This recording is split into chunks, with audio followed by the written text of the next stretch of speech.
Yeah. This book, this wonderful book, Liberty, Life, Billy, and the Pursuit of Happiness. I've Yeah, got one of these you've got too. one as well, just like it. Is now available, and I will put a purchasing link just below this video. So Did I you see suppose, this one? Did you see this one? what's that? Love Santa Claus. Yeah, it's a Christmas children's Christmas story. Oh wow, no, I've never seen that one. Yeah, that's on Amazon. Yeah. Well, I'll stick a purchasing link for that one as well, just below this video. I might get it for my own children, seeing as it's getting to that silly time of year, isn't it? It is. It is. So my first question is, why did you decide to write your memoirs, and why now? Well, I started writing them a long time ago. I was writing a history, a family history for my children. I have four daughters, and I wanted them to know where my grandparents came from, and how they came over from Italy, and what my dad did during World War II, and what kind of how what I became, what I was like as a kid and stuff like that. And I was fortunate enough to interview my parents. That my father died when he was 91, and my mother was 89. So I interviewed them, but I put that away. Yeah. Then when I parted ways with Billy, I thought, okay, now I'm going to write about me and Billy. And believe me, Barry, I could have thrown a lot of people under the bus, but I didn't want to go that route. So what I did was, after looking at these shows, American Idol and all that kind of stuff, where everybody thinks that you go on a show, you win a contest, and you become a star. No, that's not how it happens. We Okay. know, and from interviewing different people, that you have to pay your dues. Sure. So I thought to myself, the first thing I would do was I will go through all the steps of how I became the drummer for one of the biggest single artists in the world. Yeah. So I listed all the bands that I played with, and how each one brought me to another level in my career. And then I also wanted to look at my career with Billy, standing in Billy's shoes. In other words, there's certain things that you have to do to continue to maintain a successful career over 50 years. Yeah. And some of them might hurt some people, by the changes that you have to make. Instead of looking at it as like, that bastard, look what he did to these people, it was like, well, he is Billy Joel. He is the songwriter. He does have the contract with the record company. He has to make changes to continue to his career. Yeah. So that's how I looked at the book, and so that's how the whole story came about. Wow. Wow. I mean, your first gig with Billy Joel was at the CBS Records Convention Center in '74. Do you remember how you Yes. felt that night? Yeah, I was very nervous. I was very nervous. Because you knew Billy Joel in the Hassles, didn't you? You'd seen I him in the did. Hassles. Yeah. I knew Billy and the Hassles, and I think we may have had a couple of rehearsals. It was just me and Doug and Billy, and then the studio musicians. Michael Brecker was up there. We had a string section because we did New York State of Mind, and we were just introducing some of the songs that would eventually become Turnstiles. So it was pretty nerve-wracking to see all these heavy record company people out there.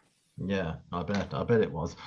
I mean, interesting. You mentioned Turnstiles. While you were making that album, Billy was under the threat of possibly being dropped by, is it Columbia Records?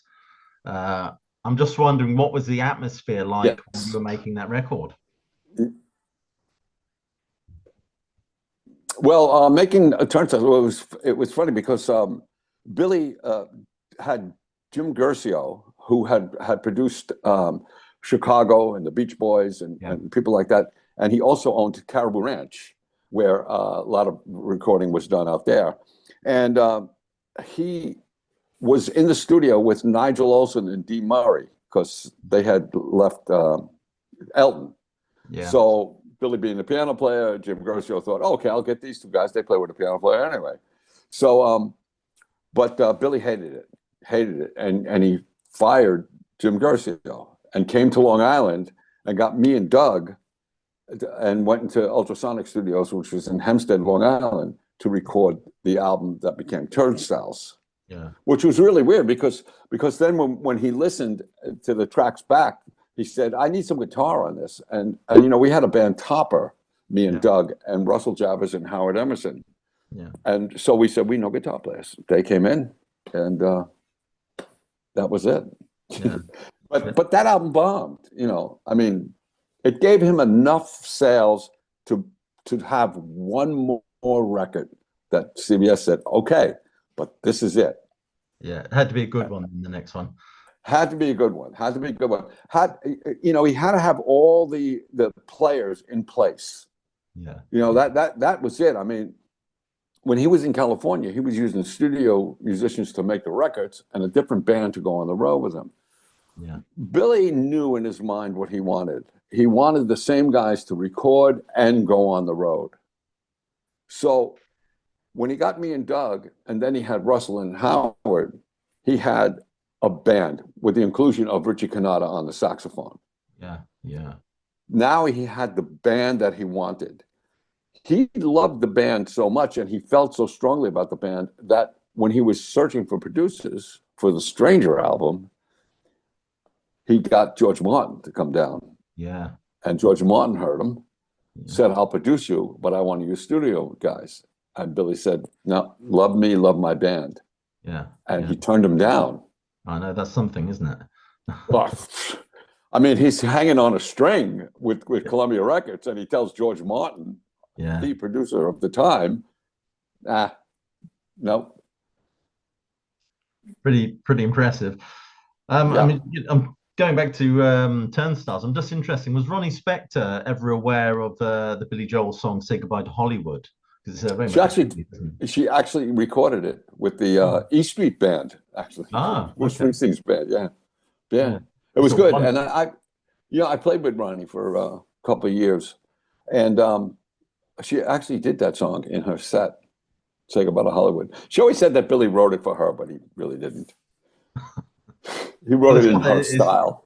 It's certainly got that vocal style on it, hasn't it? Though? Oh, definitely. I get to play it at one of the NAMM shows, you know, the music shows that they have, with Hal Blaine, who originally played on "Be My Baby." Wow. Me and Hal played together, and that was the last live show that Hal ever played before he passed away. Just an interesting question for you is my brother was a huge Billy Joel fan, and I grew up listening to all those albums on cassette. And one of the things that we adored was that show that you did for the Old Grey Whistle Test. It must have been about 77, 78. I wonder if you have any memories of that at all. Do you remember it? Or? Well, yeah, I do. That was the Stranger album was out. We went to Europe on the Stranger album. Yeah. And yeah, that was pretty exciting, that show. I mean, it was amazing. If you look at the tape now and you see Billy do the thing with the cigarettes, you know, we don't need smoke machines, you know, it's like that wouldn't happen now because, you know, you can't smoke in the studio and all that kind of stuff.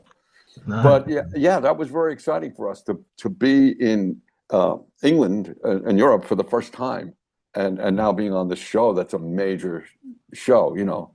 Well, the Old Grey Whistle Test, was a show that was renowned for having serious music on it in the day. Oh, that was just it was a great concert. It was actually featured as part of this Stranger 30th anniversary box set, which I have up there somewhere. Interesting. Frank Zappa was very critical of disco. He had numerous songs like "Disco Fool" he put out and things like that. Was "All You Want to Do Is Dance"? Would you say that was Billy Joel's anti-disco song? Well, it was kind of like, all she wants to do is dance. You don't the romance. You don't want to do the romance thing anymore. You don't want to. Before that, it was all the songs that you were growing up on. You'd sit in a car and you make out and you do all this kind of stuff. But all she wants to do is dance. Yeah, it was. So it had that kind of straight boom, boom, boom. With a little bit of reggae feel in it. Yeah, absolutely. I mean. The Stranger, the song "Only the Good Die Young," the Catholic Church hated it, it seems. But I'm curious, what influence or how much influence did Paul Simon have on that one? Well, I think I mentioned it in the book. Mm-hmm. Billy wrote it as a reggae tune. Come up, Virginia, take down. I think that's on a box set too somewhere. That version that we did, and. I hated it. And Yeah. I told Billy, this is terrible. It's terrible. When he first wrote it, the first time I heard it, I was sitting in a hotel room in Knoxville, Tennessee, Yeah. and Canada came running in and goes, "You got to hear the song that Billy wrote." Now Richie grew up Catholic too, like I did, you Yeah. know. And Billy comes in and sings it as a reggae thing on a guitar he's playing, and I said, "Oh my God, Billy, you can't do that. You can't say that about the Catholics, you know." Yeah. So, I mean, he was in enough trouble with Captain Jack saying masturbate and all that kind of stuff like that. Yeah. Yeah. So, when we get in the studio, we're trying to do it as a reggae tune, and I'm like, "Oh, no, this isn't happening. It's terrible." You know, the closest you've ever been to Jamaica is the Long Island Railroad station in Jamaica, Queens, where, you know. So Paul Simon had walked in at that time, and I could see him through the glass talking to Phil Ramone and doing this, you know, doing a lot of strumming motions, Okay. air strumming. And it turned out that Paul told Phil, he goes, you know, the lyric is so, you know, kind of negative as far as the Catholics, and this is a girl, you know, hey, when it's time for you, I want to be the first one to do it, you know, that kind of Yeah. lyric. Paul said, if you do it lighthearted, the music is lighthearted, it'll go over everybody's head. The lyric will just fly over everybody's heads, Yeah. you know. So that's when I thought, okay, we can do it up tempo. And there's this Jimi Hendrix song, Up from the Skies, that actually has that great beginning and that same feel. I just want to talk to you, Yeah. you know. So it has that swing. Yeah. So that's what we ended up copying that. And the only people that didn't go over their heads was the Catholic diocese, and they kind of banned it, you know. And when you tell somebody they can't listen to something, they're like, "What? What can I listen to? I want to hear it. What can I listen to?" And you know, the record was dying when it Yeah. came out as a single. Then all of a sudden, it took off again. Yeah. Yeah. Well, Yeah. Paul Simon must have been recording about, well, that was 77. Still Crazy after all these years was about 75, wasn't it? So I don't know what he must have been doing Yeah. about that time. Um, another wonderful Well, epic. it's funny. It's funny you say. It's Go funny you on. say. Still crazy after all these years. There's pictures somewhere, like, and you can see Billy and us. We're sitting in the studio, and Billy's wearing a shirt that says "Still crazy after all these years." That Paul Simon had given all of us these shirts. You know. Oh, wow. Fantastic. Fantastic. Yeah. Scenes from an Italian restaurant. Is that partly inspired by do you think the Beatles medley on Abbey Road? Was Billy Joel trying to replicate that in a way? Well, it's done in different pieces. Yeah. You know, when we first started to play the song, we only had Brenda and Eddie part. Yeah. Yeah. You know, and we used to do it live, Brenda and Eddie, and then he would come in and go, "I got a beginning for this," and then, you know, this will be the end too. You know, so it was kind of like put together like Day in a Life or something like that, little pieces put together. Yeah, yeah, it's a fantastic piece. But whenever I listen to the Stranger, I always, right or wrongly, I hear Sinatra. I don't know if that's good. You would say that was an influence. Well, it was funny because we're in the studio and he's trying to come up with a title for the album, Uh-huh. and Russell had mentioned, let's call it "Old Bug Eyes is Back," because, you know, Sinatra had "Old Blue Eyes is Back," Yeah, yeah, and Billy's got bug eyes. He says, "Oh, yeah, so Old Bug Eyes is back," because, yeah, and that's the image he wanted: trench coat over your shoulder, under a lamppost, yeah. whistling, you know, the whole whistle thing.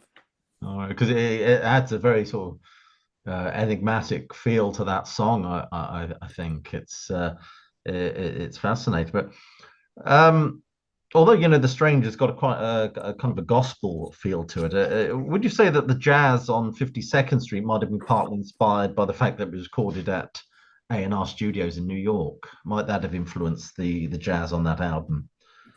Definitely did, because the title, when we were trying to think of a title for the album, we thought, like, he's coming up with different names and all kinds of things like that. And then he finally said, he goes, "Why don't we just do it like the Beatles did Abbey Road?" We're recording in A&R Studios, and it was on the A&R Studios was on 7th Avenue, Uh-huh. but the service entrance was on 52nd Street. That's the way we went in, through the service entrance. And the musicians union was there. There used to be all jazz clubs on 52nd Street. So that's why the jazz influence. I mean, when he first wrote Zanzibar, Yeah. it didn't have the I got a steel guitar, or I got a jazz guitar. It didn't have that line. Right. So we just played it straight without the jazz part. But then when he came in the next day, because he went home and finished it, because we try it out and if it flies, then he goes home and finishes the song. So he came back with the line, I've got a jazz guitar.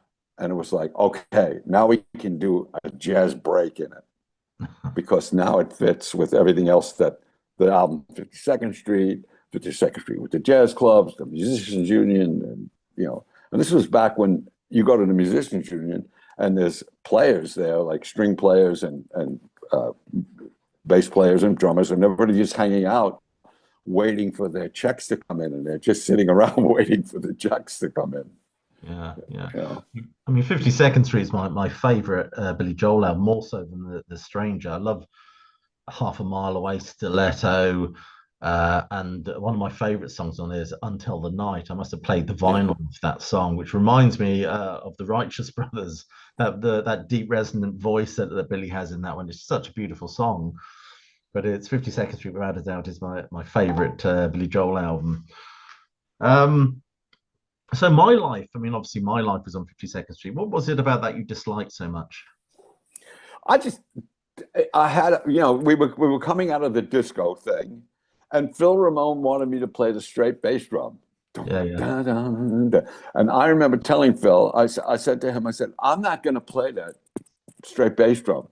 And he really got mad at me and took something and threw it down on the control board and went, he said, what, have you been in this business for like 20 minutes now? And you're going to tell me what you're not going to play? Get out there and play that bass drum. And yeah, the gold single is on the wall and I see it every time. That's when you really respect the producer. Yeah. When he makes a call that you think is like, this is insane, this isn't going to work. And all of a sudden it's like, boom, Yeah, but I mean, My Life is a hugely popular song. I imagine you've been playing it for every concert since then with Billy. Has your opinion of that song changed? Well, no, it hasn't, because it actually got worse because my band now, I got the Lords of 52nd Street, yeah, which is myself, Richie Cannata, and Russell Chavez, and we do all the songs. But when I have 4 daughters, and 3 of them are like in their 40s and 30s now. But when they were growing up, when that song was still in rotation on the radio and stuff like that, when I used to reprimand them for something, and they would look at me and go, I don't care what you say anymore. This is my life. Take your own life and leave me alone. I would be like, oh man, why did we do that? That song still haunts you.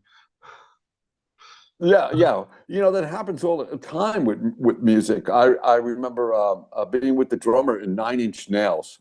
The first time I heard I Want to, Do You Like an Animal, the way they say it, my daughter had the record. She was like only maybe 12 years old, 13 years old. And I hear the sound coming out of a bedroom. I was like, what is that? And I go in there and I have to take the record away from him. And I told the drummer on that song, and he was like, oh man, I'm really sorry. I'm sorry that happened. He was apologizing to me because my daughter was listening to the record. It's interesting. You mentioned Phil Ramone as a producer, and he did such a great job on Stranger and those Billy Joel albums. A remarkable producer. Bearing that in mind, why did you feel you needed to go with Mick Jones for Stormfront to produce Stormfront?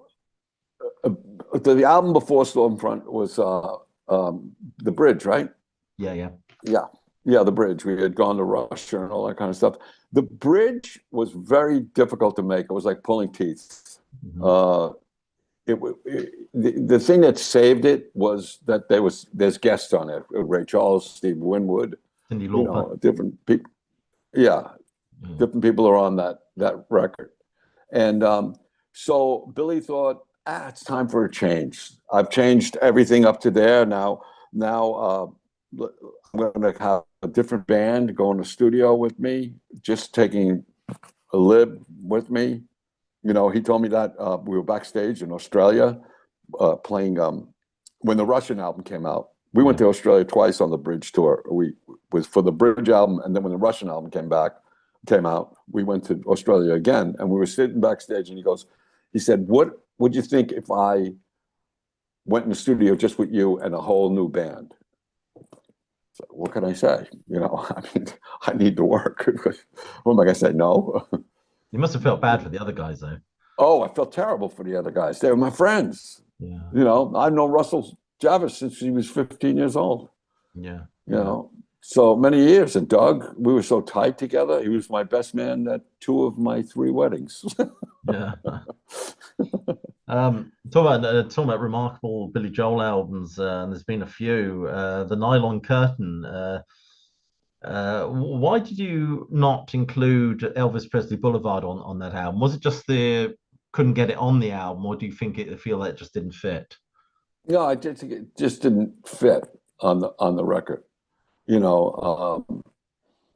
don't know if it kind of made sense to put it on the record. Like Where's the Orchestra is perfect for the record, and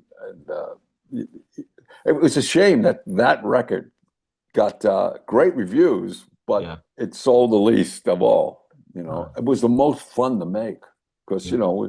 we loved the Beatles, and we always wanted to be the Beatles or be like the Beatles, and we Is got this your to Sergeant kind Pepper, of. then, this album? Yeah, I think that's Billy Sergeant Pepper, definitely. Scandinavian Skies was put together the way I read now how the Beatles songs were put together. Sometimes Paul would play the organ, or John would play the bass or something, or we did it like that. That I kind mean, of. it's as you say, it's a very complex and textured album. Did you not Yes. worry? Did you not worry about how are we going to replicate this live? Well, when we do an album like say Glass Houses, Uh-huh. Billy would say to us, "Look, I want to record this album, and I want to do it like we're a bar band, and we can go play it anywhere. We can just play it anywhere." So for the Nylon Curtain, he said, "Don't think about how you're going to duplicate what you're playing live. Let's just play what's best for the record." Yeah. So that's what we did. I mean, there's a lot of overdubs, and I think the part in Scandinavian Skies when it goes on the plane, but boom, and those drums are going. I had to overdub that like 4 or 5 times, Yeah. to make it big like it was, and so it was like, we didn't worry about. I mean, After the album was done, then we kind of thought about like, okay, how can we do these songs? one of the songs on there, Laura, I think it is so Beatlesy, I think, and She's Right on Time is a beautiful song.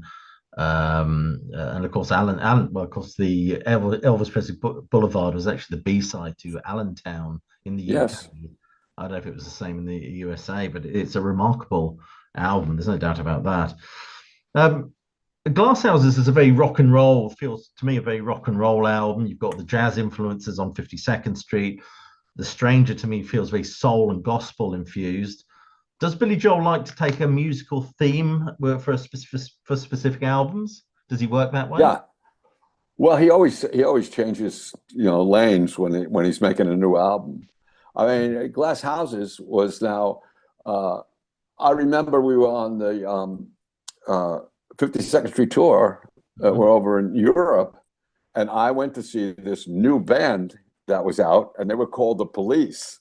All right. I was telling Billy, I was like, "Oh my God, you got to hear these guys! It's amazing what they're doing," And so when he finally, held on to The Police and listened to them, it was like, okay, we can do this. We can do these kind of like punk pop songs, Yeah. and that's what Glass Houses became, like punk pop songs, Except you may be right, it's kind of like a Rolling Stones tune, but like Sleep with the Television On, and what's the other one we do? Awful Lena. I That love kind of All like that. what's Yeah. I can't think what it reminds me of, but I just love that song. It's so hooky, really. What was it? Was it supposed to be based on anyone in particular? There was a girl that he was kind of interested in. I don't know if her name was Lena, but it was like, yeah. Yeah.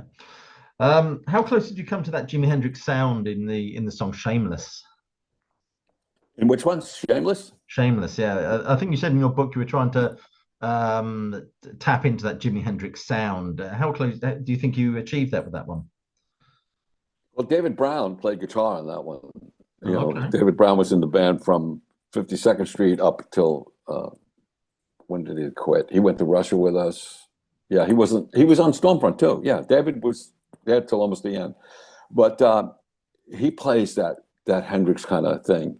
Mm. You know, Billy always felt that you can't play Hendrix on a piano. You can't do it. You Yeah, know. So luckily he had David Brown who played great, like Hendrix style, So that worked out well. yeah. The whole feel of that, and I it's mean, good song. a question I don't know if you're best placed to answer, but I always feel Billy Joel's albums are very poorly represented in terms of the deluxe. You know, the trend these days is for deluxe editions, reissues. They did the 30th edition of The Stranger, but I don't know if there's any plans to do any of Billy's back catalogue like that. I don't know if you know of anything. Well, I know that they remixed. Well, did you see this? This one? This thing? It's on my Christmas list. I'm hoping Santa brings it this year. Yeah. Yeah. Well, there's the remix of this live album. This show. The Is the remix uh, much better than the original? the video is really crystal clear, and the drums on the CD part of this are really out front. You Wow. could really, yeah, really feel, and the great songs. I mean, We Didn't Start the Fire, Matter of Trust, Only the Good Die Young. That's not her style. Big Shot, Good Night Saigon, Still Rock and Roll to Me, Innocent Man, You May Be Right, Piano Man. That's on the CD, Yeah. but on the show, Stormfront, Allentown, Prelude, Angry Man, I Go to Extremes, New York State of Mind, Down East to Alexa, which is my favorite on this because you really see the connection between me and Billy Yeah. playing together. My Life, Shameless, Scenes from an Italian Restaurant, Pressure, Miami 2017, and Uptown Girl. There's also Shout is on here. Okay. Shout the Lulu song. That old, Yeah, yeah, yeah. yeah. That's right. Yeah. And I sing because he forgets the words and he sticks the mic in my face. I Well, sing. it's on my Christmas list anyway. Hopefully, I'll get it. But I mean, Songs in the Attic was. I absolutely. It's one of my favorite live albums. I always hoped. Well, fingers crossed that there's other stuff in the can from those concerts. You must have recorded all those concerts. I'm always hoping that one day there'll be a nice deluxe set of that comes out. I mean, I mean, the version of Captain Jack on that album is just fantastic, isn't it? Yeah, it's really good. And everybody tells me that it's the best Miami 2017 is on that one. Yeah, yeah, Yeah, absolutely. Without a shadow of but doubt. you're absolutely right. There is other stuff that's in the can somewhere. Yeah. And there's a new documentary that they're trying to put together about Billy, and I know the engineers, uh, Brad Lee, who was worked with Phil real closely, has been in the vault and been listening to some stuff. Yeah. So maybe they'll find stuff. There's that, and there's that, and the it's called the Boathouse tapes. You Yeah. know about them? Yeah. No, I don't think Well, we do actually. the Boathouse tapes were now River of Dreams. Billy got Danny Krochmeyer to produce, Yeah. so Danny got all his guys to do the record. Yeah. I'm only on Shades of Grey, Mhm. but myself and Skylar Deal, who played bass. I think Tommy Burns was in on that, and Crystal. We recorded like about 8 of those songs while we were in this boathouse studio that Billy had built. But Billy got to the point where he couldn't be the songwriter, the piano player, the singer, the producer, all this stuff. And that's when he hired Danny Krochmeyer.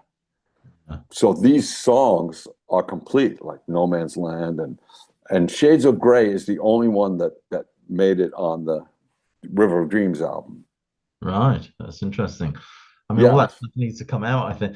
There was a wonderful. I know there's a concert filmed from the Glass Houses tour. I know there's a concert filmed by the BBC. I think it was when you came to the England. UK to do An Innocent Man, because I Yeah. remember the whole family sat down and watched that when it was live on TV.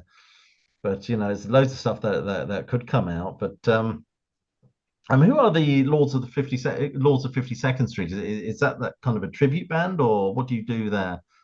Well, like I say, I can't be a tribute to myself, and Richard Yeah, Cannata can't be a tribute to himself, no, and I neither suppose can not. Russell Jabbers. You know, so um, we do the songs, the Billy Joel songs that we recorded. Yeah, That one of us played on the songs, yeah, yeah. and we got a guy, Dan Orlando, does the singing. He does Billy's part. He's great. He's a young kid, plays great. Okay. Malcolm Gold, who plays bass, and the players that are in the band, they have some kind of connection to Billy's music. Like Malcolm was the musical director in the road tour of Moving Out, the show Moving Out. Okay. Dennis Delgadio, who plays with us sometimes, he was a musical director in the UK show. Yeah, yeah, So everybody has a connection to Billy, but we are the three original guys. yeah. You I'll have know, I'll have to go and check out some YouTube footage of that. That'd be absolutely fantastic. You mentioned moving out. I mean, the coda or the end of moving out, is it supposed to sound a little bit like Derek and the Dominoes, Layla? It's got that feel. well, well, you know, the story goes is that when he got to the end of I'm Moving Out and it ended, Yeah, and I told him, I said, you know the way Derek and the Dominoes after Layla they go into this piano piece? they You do. should Yeah. do that. We should do that. Yeah. Yeah, well, it's done very well. I mean, one question I've always wanted to ask is how much of an influence was Ray Charles on a song like New York State of Mind? Oh, big influence. I mean, he admits that he had written it with Ray Charles in mind. That Yeah, song. He imagined Ray Charles doing it. yeah, And, yeah. And of course, he duoed with Ray Charles on the bridge, wasn't it? yes, I can't remember the ba- song. Baby Grand. Baby Grand, that's the one. I have just one more question for you. It's one that interests me. Is I remember in your autobiography that you supported Grand Funk Railroad way back in the day. Well, I Yes, mean, so I love that band. I had the pleasure of speaking to Mark Farner. I watched that. Yeah, You watched that interview, did you? yeah. Oh, excellent. I'm just intrigued. It must have been pretty wild in those days. What was it like supporting Grand Funk? 'Cause they were a big and heavy band in the day. Oh yeah, they were huge. They were one of the first ones. I think probably the first one to sell out like Shea Stadium after the Beatles. Well, You know. they sold it out quicker than the Beatles. Yes, they did. Yeah. Yes, they did. So it must They have been did. intimidating supporting them. It was because we were just like this new band, that the country kind of feel band, and yeah, it was amazing to watch them. You know, we didn't actually meet them at that time. We just did Yeah. our gig and then packed up and had to get off the stage because it was time for them to play. But playing with Mark uh, years later in a band, it was the Northwest Airline All Star Band. The CEO from Northwest Airlines, Yeah. he said that if he puts a band together and we play in a town where Northwest Airlines is opening up a new airport, Yeah. where they're going to land, and we go visit, the band goes visits a children's hospital, he'll get more press out of that, and it's worth the money rather than just paying for an ad in a newspaper. Yeah. Yeah. It's cheaper to pay us than it is to pay for an ad in a newspaper. Yeah. So, so that's what we did, and it was myself. Mark was in it. Felix Cavalieri from the Rascals was in it. Steve Cropper took Mark's place for a while when Mark left. Who else was in that band? Jeez, Lou Graham from Foreigner was in it for a while. What a great Yeah, voice. Billy Preston was in it. Oh, wow. Oh, wow. Yeah. Fantastic. Um, have you got time for one more question? I don't want to keep you. Yeah, I got time. I got time. I'm curious. Of course, I mean, Just the Way You Are was a huge hit. I mean, and things like we're talking about 1977 in the UK. You had that punk explosion, and in the US before then, of course, you had the Ramones and the Stooges. Right. Were you aware of all that going on, and did it influence you or the band in any way? Well, it we knew of it, but now we had Phil Ramone who made these really nice, beautiful records, and still in the States it was beautiful records. I mean, The Stranger came out, and what kept us out of number one. It only made it to number two on the charts. It kept us out of number one. Don't tell me. I think I read it in your book. Oh, it slipped my mind now. What was it? Saturday Night Fever. Yeah, that's it. So we're riding that edge of like, okay, we could be the new thing, that becomes the pop band, Yeah. taking the place of what's going on right now. So, Just the Way You Are almost didn't make it on the record. Like I say in the book, it's like, we wanted to be a rock band, and Just the Way You Are was kind of like a wedding song. It has a Which, kind of a jazz lounge feel to it. yes, it does. And then with the inclusion of Phil Woods playing the saxophone on there, he was a real jazz player, Yeah. And so, yeah, but when Linda Ronstadt and Phoebe Snow said, if we put that on the album, we'll get more girls than we know what to do with. Immediately went on the album. As it should do. Yeah. Yeah, I mean, I'm curious. If I may just go back to the Nylon Curtain a little bit. Surprises. I mean, it's just the drumming on that. It reminds me a little bit of somebody's once said of Ringo Starr that he doesn't drum, he punctuates the song sometimes. But And I just wonder. I mean, Ringo Starr's a huge influence on you, I believe. Yes. yes, definitely is. Do you think what would you say is Ringo's best drum part? I like, everybody says Rain is his greatest. No, okay. Even he says Rain is greatest. But I think Word, say the word, say the word and you'll be free. Say the word. Yeah. That he plays great on that one. Yeah. But I do love, one of my favorites is, and where that punctuation really is when he gets to Sergeant Pepper and he plays like Getting Better, and that song Getting Better. Yeah. Because Yeah. he's playing parts now, different parts. Yeah. That like his part in Getting Better is Yeah. Yeah. Yeah. and then he goes into the shuffle, like, getting better all the time. So he builds to a point where even in the beginning of Hey Jude, he's laid out. And the story goes that he went to the bathroom and they started the songs and he comes running back in.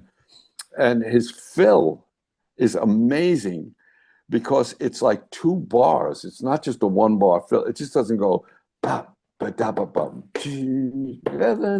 No, he goes, how's it go? It's getting better. Ba, da, ba, da, ba, ba, ba, ba, boom, boom, ba, ba, da, ba, da, ba, ba, ba, ba, ba, boom. And he's in. Yeah. Yeah. It's Yeah. like, oh my God, that's an amazing fill.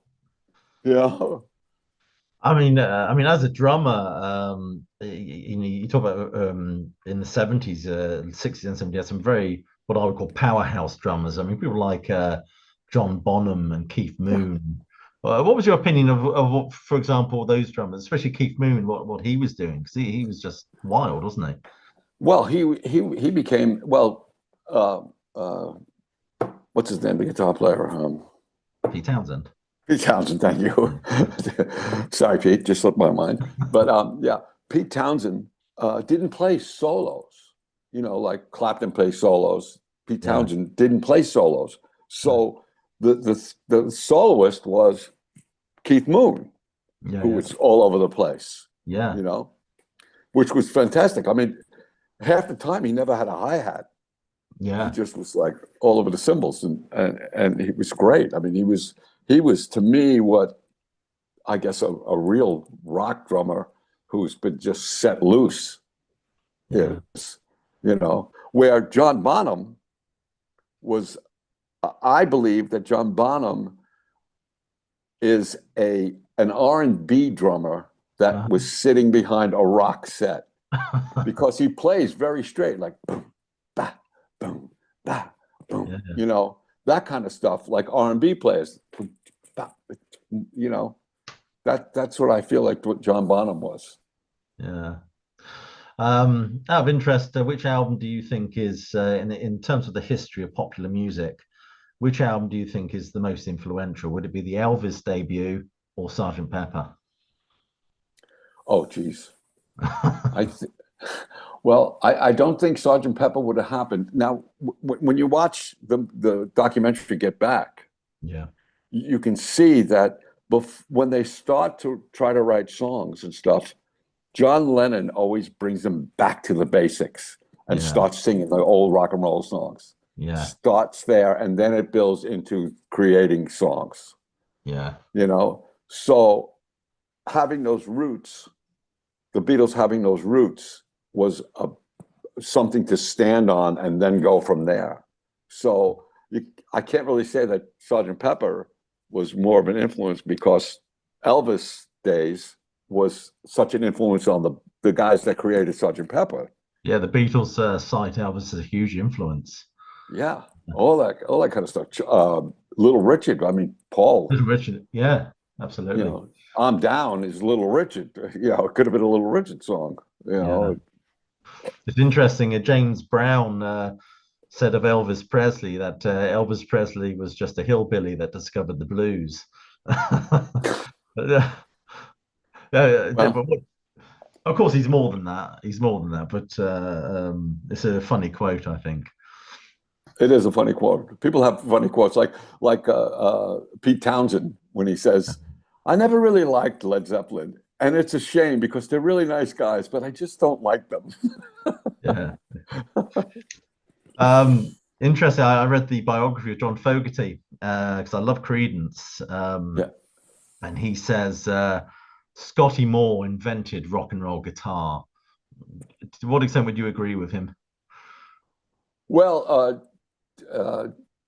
J.D. Fontana played the drums on those early Elvis tunes, and Yeah, I mean, great between recording. yeah, and you could still hear Elvis like tapping on the guitar too, and Yeah, that whole sound, and the guy in the Crickets, what was his name that played drums? I don't know his name, but he's another one that yeah, fantastic. These guys were really good.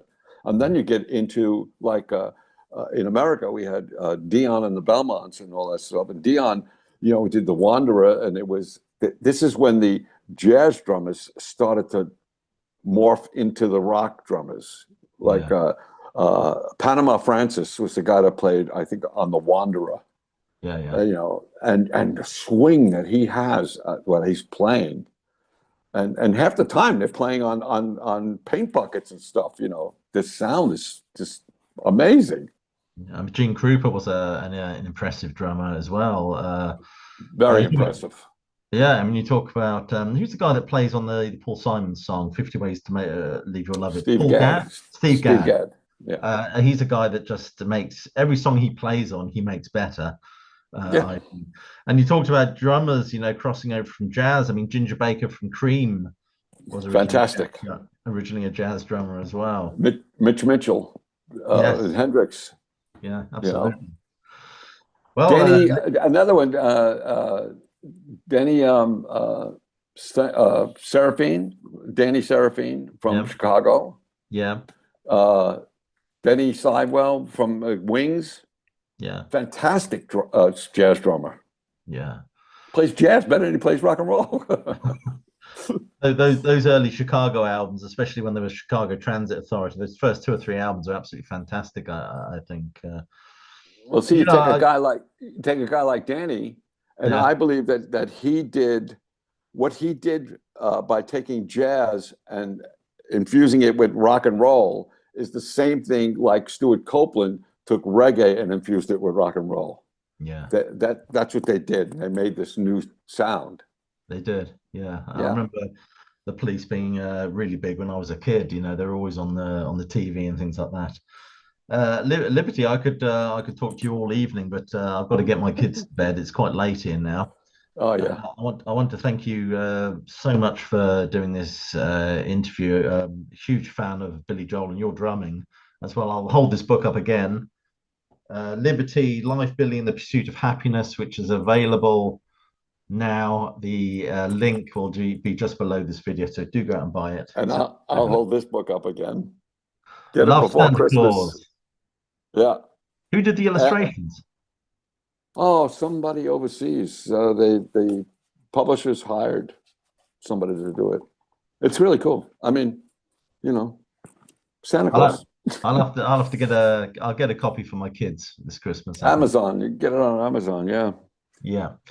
Thank you so much. Enjoy the rest of your day. Do you And paint? Do you paint? Is that your painting back there? no, my wife paints. Oh, She loves painting. I mean, this is one of my favorites by hers. It's a still life, but it's wow.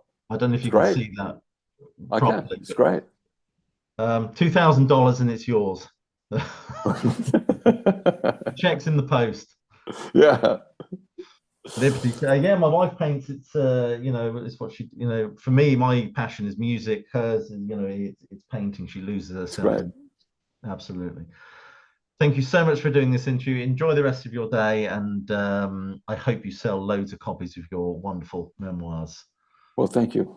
Give my regards to oh, I've forgotten the name. Oh, what's his name? Oh, what's his name? Yeah, that's those guys. The original saxophone player. Richie Canada. Him, yes. I mean, he was so impressive on that whistle test gig. He Yeah. was so impressive. Give my regards to all the whole band, and I will. I'll check out some YouTube footage. See what you like. Okay. Thank you very much. All the best. Ciao. Bye bye. Ciao.